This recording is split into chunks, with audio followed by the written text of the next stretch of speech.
Hello everyone, welcome again. So जैसे कि मैंने बताया हुआ है कि we are discussing the problems of the topic geotechnical engineering. अलग अलग टॉपिक्स पे कुछ इंपॉर्टेंट प्रॉब्लम्स हम डिस्कस कर रहे हैं। सो इन द सेम वे हम अपने नेक्स्ट क्वेश्चन की तरफ मूव करते हैं। लास्टली हमने एक अफेक्टिव स्ट्रेस टॉपिक के ऊपर एक क्वेश्चन डिस्कस किया था, जो एक अच्छा क्वेश्चन था, जिसके जैसे सिमिलर वे में क्वेश्चंस अलग अलग जगह पे पूछे जाने की प्रोबेबिलिटी है। सो इन द सेम वे हम एक दूसरा प्रॉब्लम डिस्कस करेंगे अफेक्टिव स्ट्रेस टॉपिक पे ही।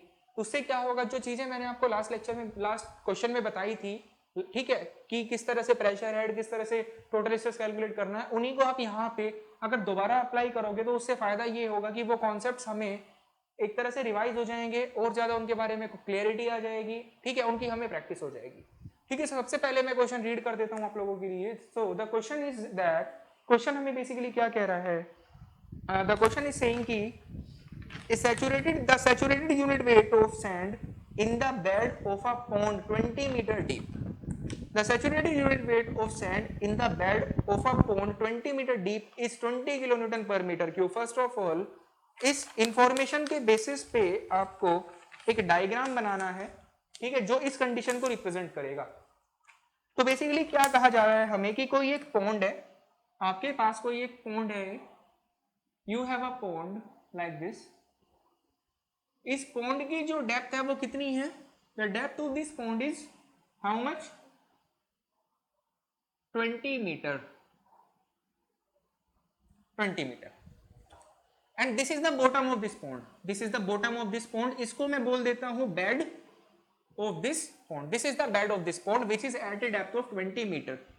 ठीक है, नाउ इस पॉन्ड के बेड पे देखो, यहाँ पे वाटर लेवल कहां तक रहेगा, यहां तक रहेगा ना। This is actually water table, this is actually water table. ठीक है, नाउ इस पॉन्ड के बेड पे, ये जो पॉन्ड है इसके यहाँ पे बेड पे, बॉटम पे, इसके बेड के बॉटम पे हमें क्या देखने को मिल रही है, हमें देखने को मिल रही है क्या, सैंड। यहां पे हमें सैंड देखने को मिल रही है, यहां पे हमें सैंड देखने को मिल रही है। At the bottom of this pond हमें क्या दे रखा है, ये दे रखा है कि इस पॉन्ड के बॉटम पे सैंड प्रेजेंट है। ये चीज आपने ऑब्जर्व करी होगी। सपोज आपने किसी भी, अगर आप रिवर के किसी भी आप पॉन्ड के बॉटम पे जाकर देखो, उस बोट इस क्या देखने को मिलेगा आपको कि पॉन्ड के बेड पे जाके आपको कुछ एक पर्टिकुलर बेसिकली सॉइल देखने को मिलेगी। आपको क्या देखने को मिलेगा, सॉइल देखने को मिलेगा। At the bottom of that particular pond आपको क्या देखने को मिलेगा, सॉइल देखने को मिलेगा। वही सेम यहाँ पर भी काम हो रहा है। यहाँ पे दे रखा है 20 मीटर डेप्थ का आपको पॉन्ड दे रखा है। बेसिकली 20 मीटर डेप्थ में पूरे में क्या है, वाटर है। ये जो पूरा का पूरा 20 मीटर डेप्थ है, इसमें पूरे में क्या है, वाटर है। आप इस सिचुएशन को अपने प्रैक्टिकल लाइफ में भी ऑब्जर्व कर सकते हैं। किसी भी पॉन्ड के सरफेस पे देखना आप, यहाँ पे पूरे में आपको क्या मिलेगा, वाटर मिलेगा। कुछ डेप्थ नीचे जाके जब आप पॉन्ड के बॉटम पे चले जाओगे तो आपको मिट्टी मिलनी शुरू हो जाएगी। वही सेम यहाँ पर सिचुएशन हो रही है। यहाँ पे कौन है, सैंड प्रेजेंट है। एंड इसकी डेप्थ कितनी दे रखी है, इसकी डेप्थ हमें दे रखी है कितना, 4 metre. 4 metre is the depth given to this particular soil. ठीक है, अब इसका हमें सैचुरेटेड यूनिट वेट दिया हुआ है। इस सैंड का हमें सैचुरेटेड यूनिट वेट दे रखा है कितना, 20 kilo newton per metre cube. The unit weight of water that is gamma W is how much, 10 kilo newton per meter cube.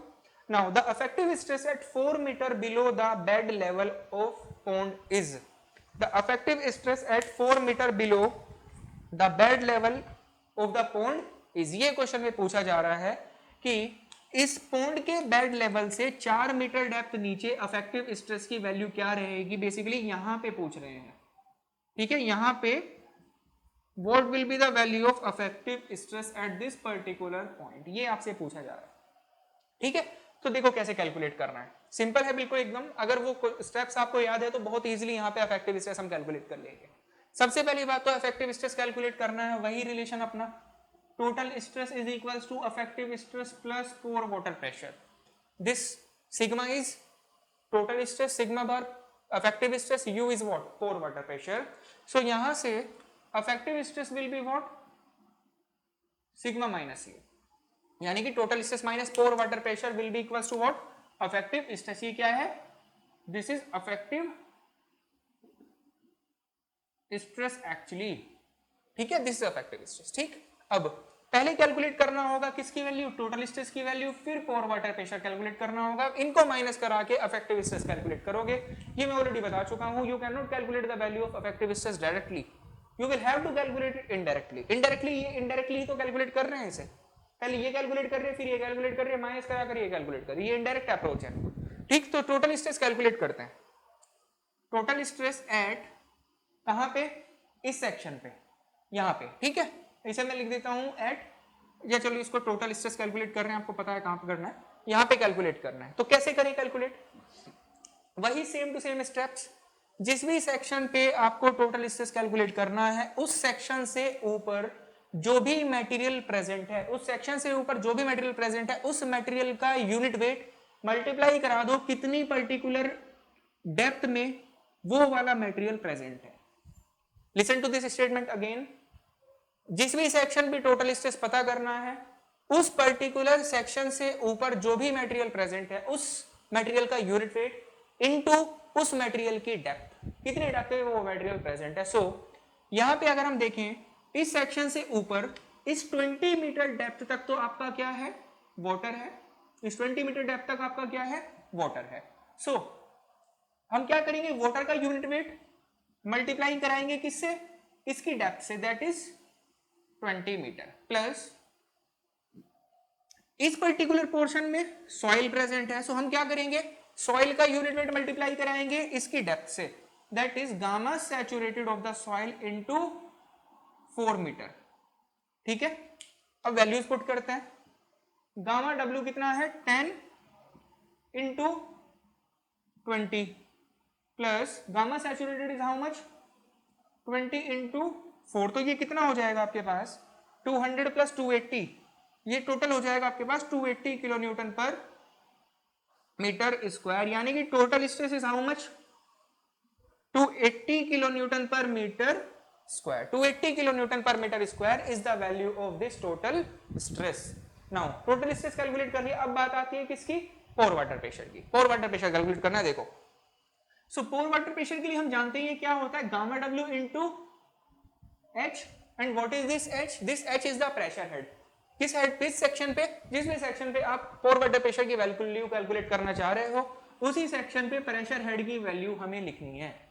So main task क्या है हमारा, इस प्रेशर हेड को कैलकुलेट करना। ये गामा डब्ल्यू तो हमें पता ही है, एच कैलकुलेट करना है बेसिकली आपको प्रेशर हेड। कैसे कैलकुलेट करोगे, आप इस सेक्शन पे प्रेशर हेड कैलकुलेट करना चाह रहे हो तो क्या तरीका होता है, just insert a piezometer at this particular section. इस सेक्शन पे क्या करो, एक पीजियोमीटर इंसर्ट करवा दो लाइक दिस। इस सेक्शन पे पीजियोमीटर इंसर्ट करवाया लाइक दिस। अब क्या होगा, इस पीजियोमीटर में वाटर का लेवल राइज करेगा, कहां तक राइज करेगा, जितनी डेप्थ ऊपर तक, जितनी हाइट ऊपर तक इस सेक्शन से ऊपर वाटर टेबल प्रेजेंट है। रिमेंबर दिस पॉइंट, कहां तक राइज करेगा, जितने हाइट ऊपर तक इस सेक्शन से ऊपर वाटर टेबल प्रेजेंट है, यानी कि यहां तक, यहां तक basically. And what is this height, ये टोटल कितना हाइट हो जाएगी 20 plus 4, this will be 24 metre हो जाएगी। This will be how much 24 metre. So this is the value of pressure head at this particular section. इस section के ऊपर pressure head है ये 24 मीटर। आई होप ये आपको समझ में आया होगा। वही सेम टू सेम स्टेप्स जो मैंने लास्ट बताए थे, सेम उसी के बेसिस पे दूसरा क्वेश्चन एक रिपीट करवाया जिससे कि और ज्यादा थोड़ा सा क्लियरिटी आ जाए इसके बारे में।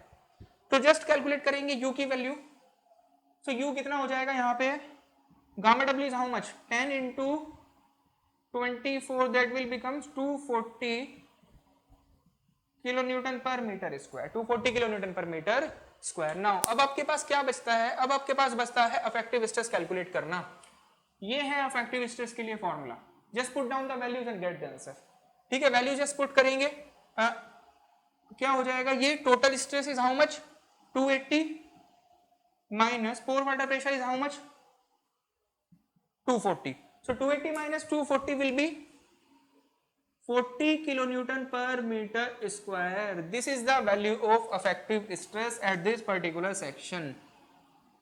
So ये 40 kilonewton per meter square आपके पास वैल्यू आ रही है effective stress की इस particular section पे। सिंपल क्वेश्चन था, रिक्वायरमेंट है, स्टेप समझ में आने चाहिए जो डिस्कस किए थे लास्टली भी। वही सेम टू सेम अप्लाई करवाने हैं यहाँ पे, ठीक है। कोई किसी तरह की प्रॉब्लम नहीं होनी चाहिए। थोड़ा सा इसमें कॉन्सेप्ट यहाँ पे था कि जो पूरे में आपका जो पॉन्ड है, ये पॉन्ड बेसिकली यहाँ पे आपको कोई सॉइल थोड़ी देखने को मिलेगी। इस वाले पोर्शन में तो आपको पूरे में वाटर मिलेगा ना, इसके बेड से नीचे आपको सॉइल देखने को मिलेगी। आपने जनरली अपने गाँव में कभी ऑब्जर्व किया होगा, यहाँ पे पूरे में क्या रहेगा, वाटर, फिर यहाँ पे नीचे क्या होगा, इसके बेड से नीचे सॉइल प्रेजेंट होगी। वही सेम टू सेम यहाँ पे सिचुएशन दे रखी है, ठीक है। So this was the question on the topic affective stress. एक आधा क्वेश्चन में डिस्कस किया है। अब और कुछ इस पे क्वेश्चंस देखेंगे। आई होप ये प्रॉब्लम आपको समझ में आया होगा। और इसमें कुछ हमें क्वेश्चन डिस्कस करने हैं, कुछ चीजें डिस्कस करनी है जो हम डिस्कस करेंगे आने वाले लेक्चर्स में, ठीक है। कुछ और अच्छे क्वेश्चंस हैं मेरे पास आपके लिए, ठीक है। So we will meet again in the next lectures and will discuss some of the more important questions related to this particular topics. Thank you.